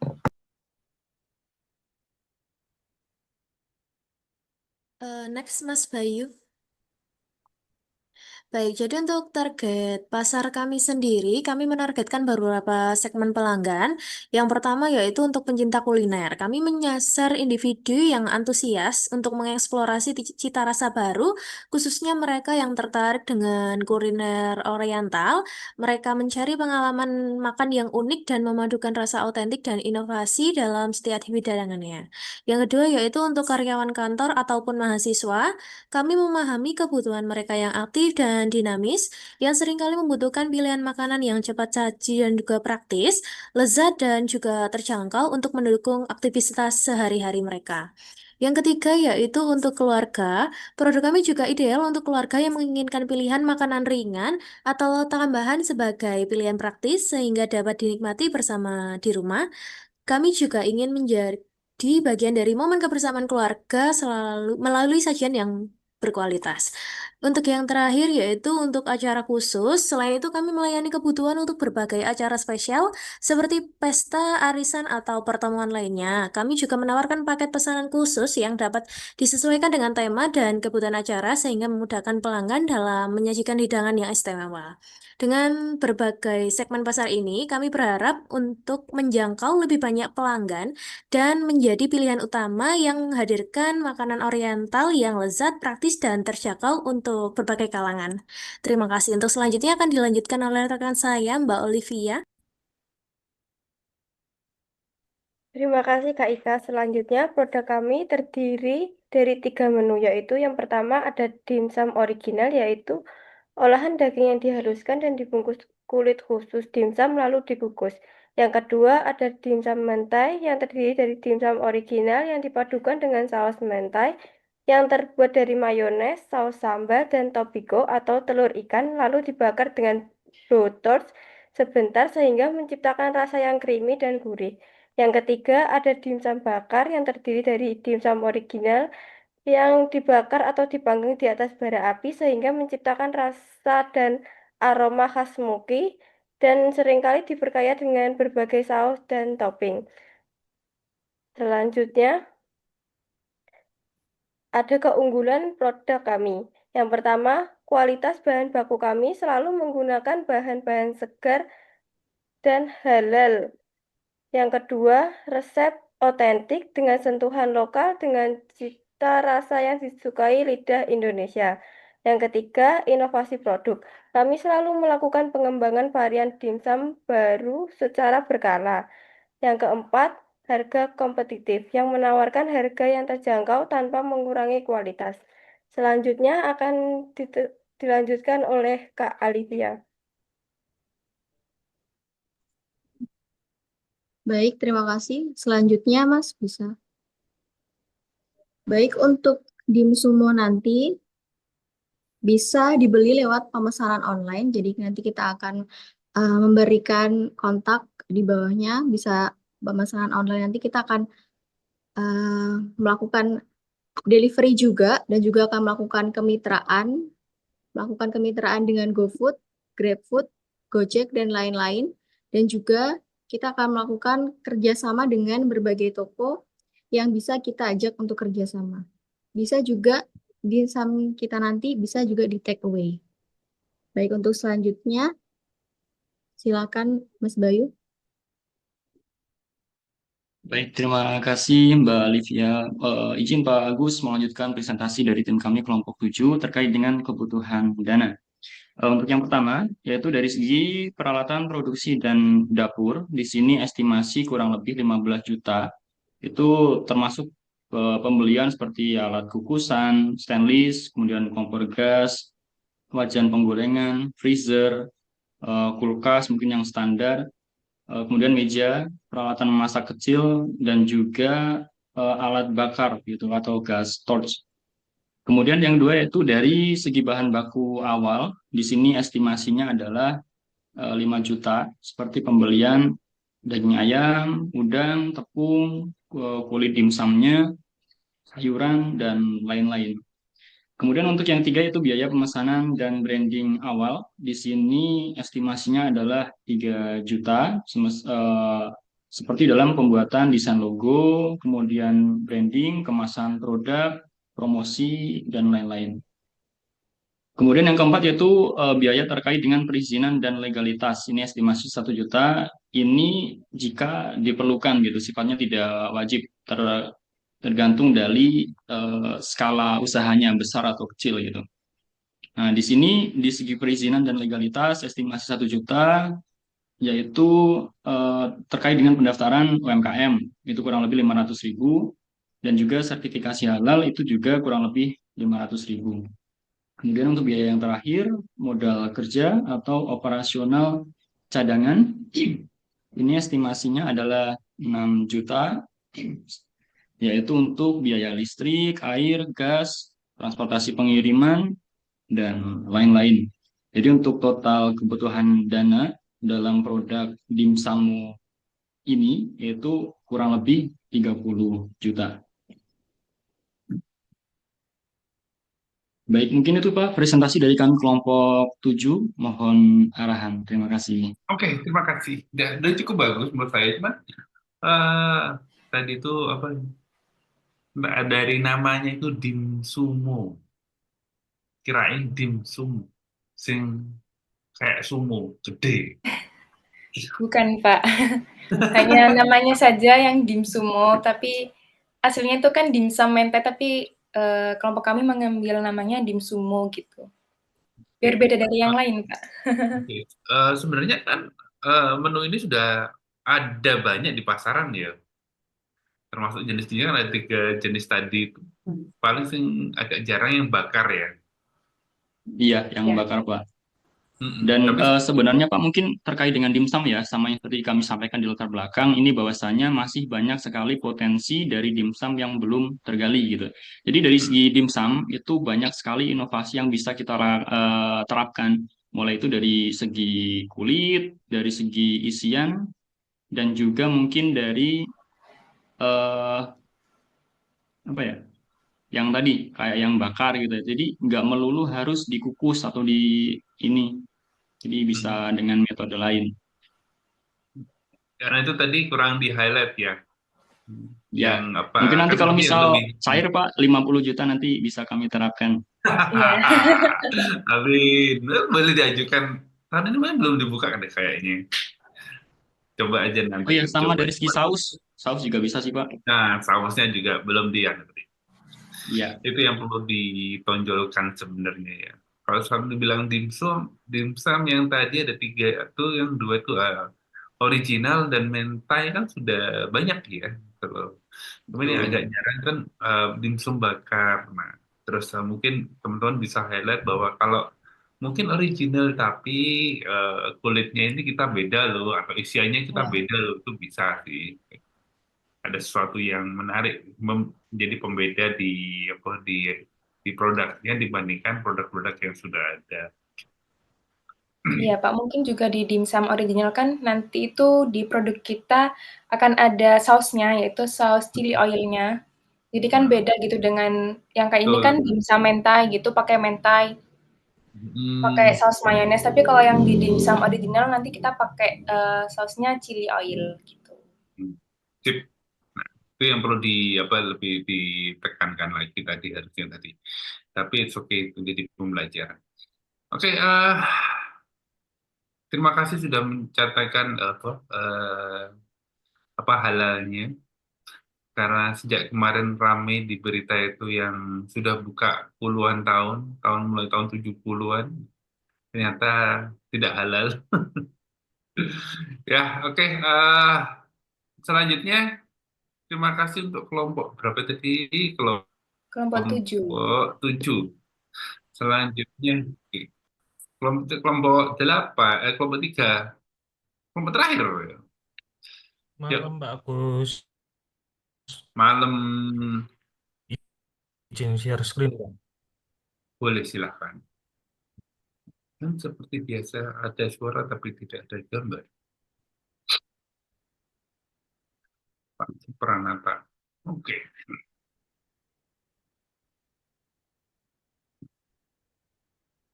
Apakah sudah terlihat, Pak? Masih OTW.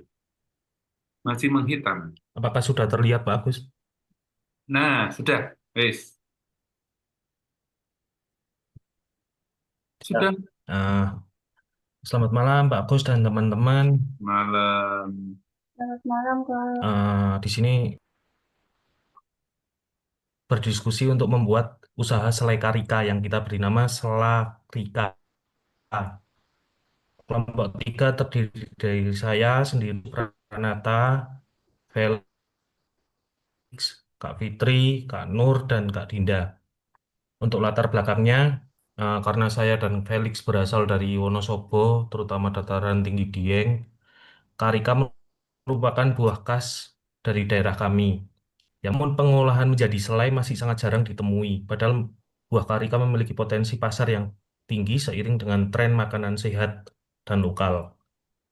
Alasan kami memilih bisnis karika, khususnya dalam bentuk selai, adalah karena buah karika merupakan kekayaan lokal khas Dieng yang masih jarang diolah secara inovatif. Selama ini, karika hanya dikenal dalam bentuk manisan. Padahal potensinya sangat besar jika dijadikan produk lain seperti selai yang praktis, sehat, dan disukai berbagai kalangan, terutama anak muda. Kami ingin menghadirkan produk lokal dengan sentuhan modern agar bisa bersaing dengan pasar yang lebih luas. Untuk selanjutnya mungkin akan dilanjutkan dengan Kak Fitri.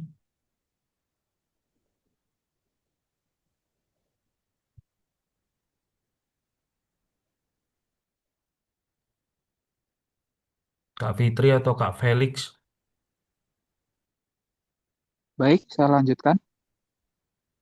Slide selanjutnya, Mas. Tolong.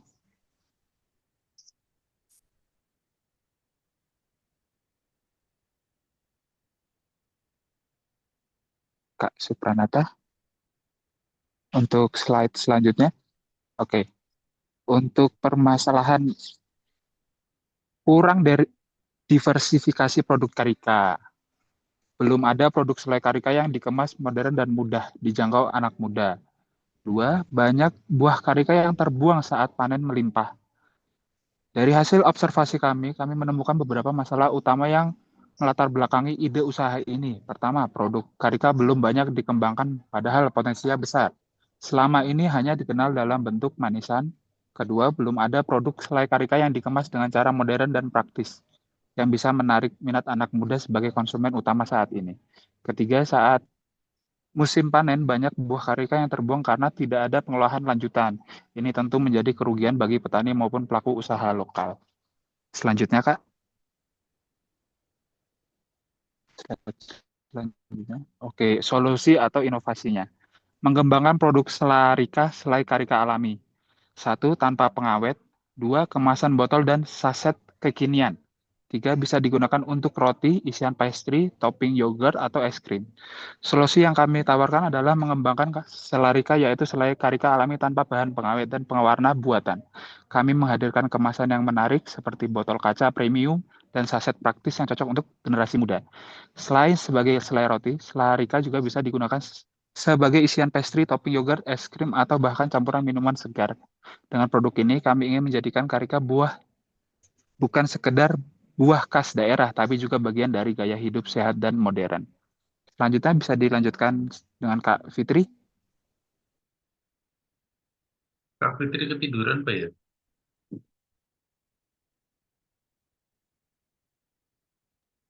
Baik, Pak, saya lanjutkan kembali Monggo, saja. silahkan. Untuk Lanjut. target pasar.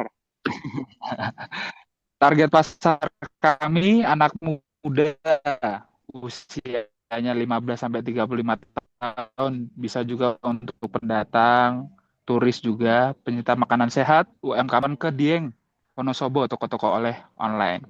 Target pasar utama kami produk selarika cukup luas namun terfokus. Pertama, anak muda usia 15-35 tahun yang suka mencoba makanan baru dan praktis. Kedua, pencinta makanan sehat yang mudah beralih ke produk alami tanpa pengawet. Ketiga, pelaku UMKM kuliner seperti toko roti dan pastry yang membutuhkan selai unik dan lokal sebagai isian atau topping. Dan terakhir, wisatawan yang datang ke Wonosobo, terutamanya Dieng, maupun pembeli oleh-oleh secara online mencari produk khas daerah, namun dikemas modern. Analisis SWOT singkatnya yang kami gunakan, strength, bahan baku mudah didapat, rasa yang unik, opportunity-nya, tren makanan sehat, 2. Potensi untuk ekspor. Weakness-nya produk masih baru, belum dikenal luas. Trade-nya kompetitor manisan Karika sendiri. 2. Ketergantungan musim panen.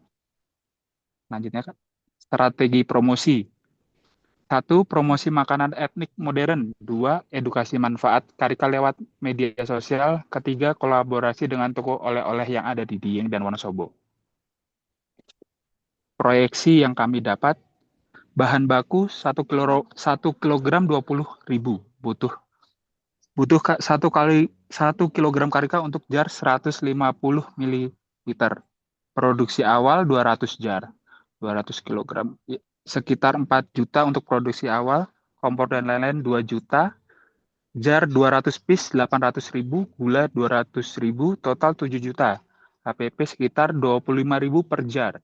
Harga jual mungkin 50.000 per jar. Sekian Pak dari kami. Mohon arahan ya. Oke, terima kasih. Felix, tadi juga ada Fitri, jadi masih ada apa sudah bangun? Atau masih tertidur? Ya, bercanda, Fit. Oke, tadi sih buah Karika.